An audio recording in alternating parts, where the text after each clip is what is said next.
In this lecture, Professor A.K. Enamel Hawk explains the factors that influence demand for goods and services. So, if the price of other products goes up, what do I do? So how would I? So let me draw it again. So this is my demand function, original demand function. This is the quantity. This is the price. So this is the current demand. This is the P0. This is the Q0. This is the product. So let me bring a product called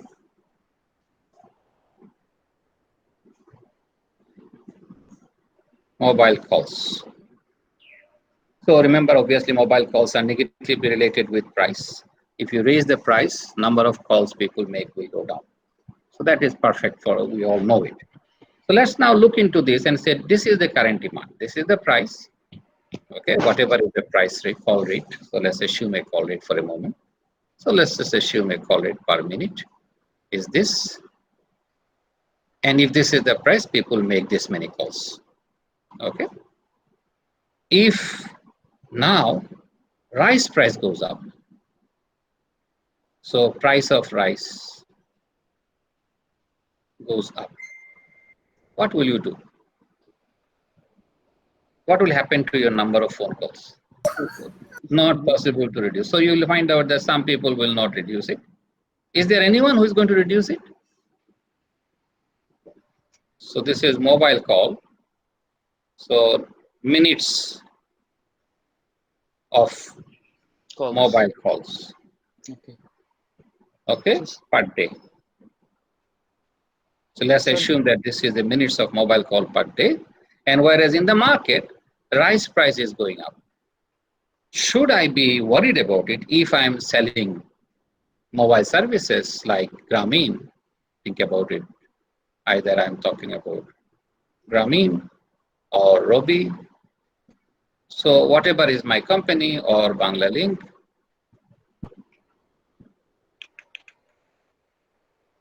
Or who else? Teletalk. So I'm the manager of Grameen. I'm deciding on Grameen, Robi, Banglalink, TT. All we see in the market that for some reason rice price has gone up. Should I be at all be responsive or thinking about it that rice price has gone up? I'm going to lose my business. Is that a concern that businessmen as a Grameen manager should have? Mobile, I'm assuming it will go a bit down. A bit down. Okay, answer is that is true. You will find out that the number of missed calls starts going up if price of rice goes up. So realize that if this is a price of rice, the demand for mobile, this is the mobile services, the negative relationship exists. A very interesting thing. Then goes up. That means people are going to reduce their number of calls. And this relationship is negative relationship. On the other hand, there may be some products for which demand will go up. I'm talking about another product, which is price of internet. So people who are using, so if the price of internet goes up, so I'm talking about price of internet has gone up. Those people who are who are previously using WhatsApp or internet-based call, they will say if the call is cheaper on the landline, on the mobile, then I better save internet bandwidth and I use mobile calls. So in other words, there are possibility that for price of internet, this is positive.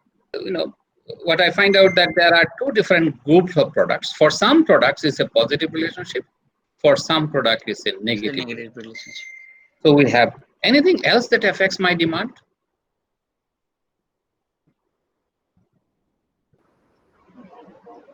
Supply of product. Supply of products. So let me write it here. Why supply of product is affecting demand? That's about 90% people without economics will say this. Okay. Yes, you can influence through a new supply, you can influence demand.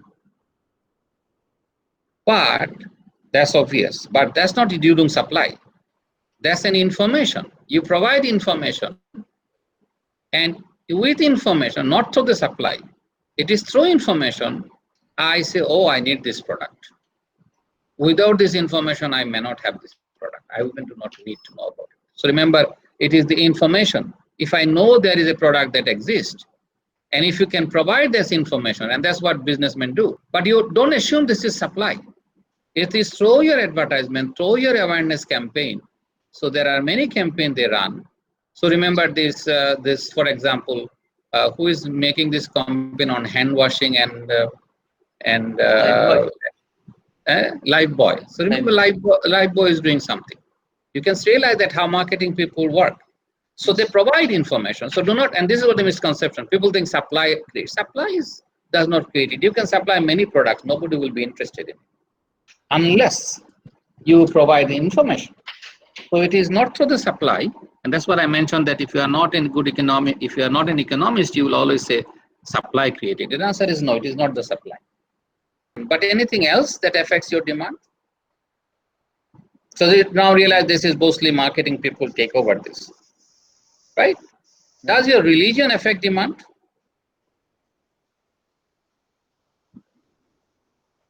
Of a product? Does your culture, affects demand of a product? What else? Season?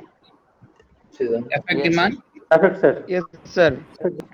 And I can combine all of them into another word called taste, right? Taste is a combination of many of the things. Okay. Right. So there are many factors that affects demand. So I'm giving you that these are the factors that affects demand. And normally in economics courses, we stop here. So we said up to here, this part and this part has a differences. So what is the difference between this part and this part? This part I can manipulate as a producer, right? I can, before the season comes, I do a fashion show. I come up with advertisement and say, this summer, this is the product. So even though I know the seasonality has effects, but I can influence his choice in a season by giving new product. I can influence with advertisement his taste. That's why we bring celebrity in our advertisement campaign. Because if somebody says, so this fellow Saqib is doing this, I can, maybe I want it. So there are some people who will say, I want to buy it because that's what Mashrafi is using. Answer is yes. You'll find out even right now in Bangladesh, for example, burqa has a lot of fashion. So realize people understood this is a market, this is a demand for that product. And producers are smart enough to come up with this and say, okay, I'm going to sell this product in this fashion. So these are, a lot of time it goes into the marketing.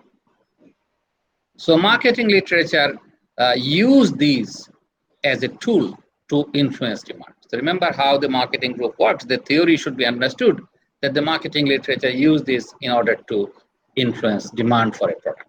Okay, so let's now look into summarize this little bit and then we'll end it. So we now realize that we have a demand, which is a function of price,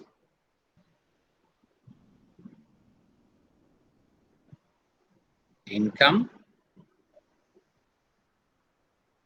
price of other goods,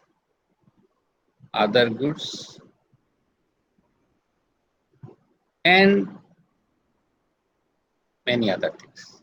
That is all I need to know, nothing more than that. Please subscribe to this channel to receive updates on new videos.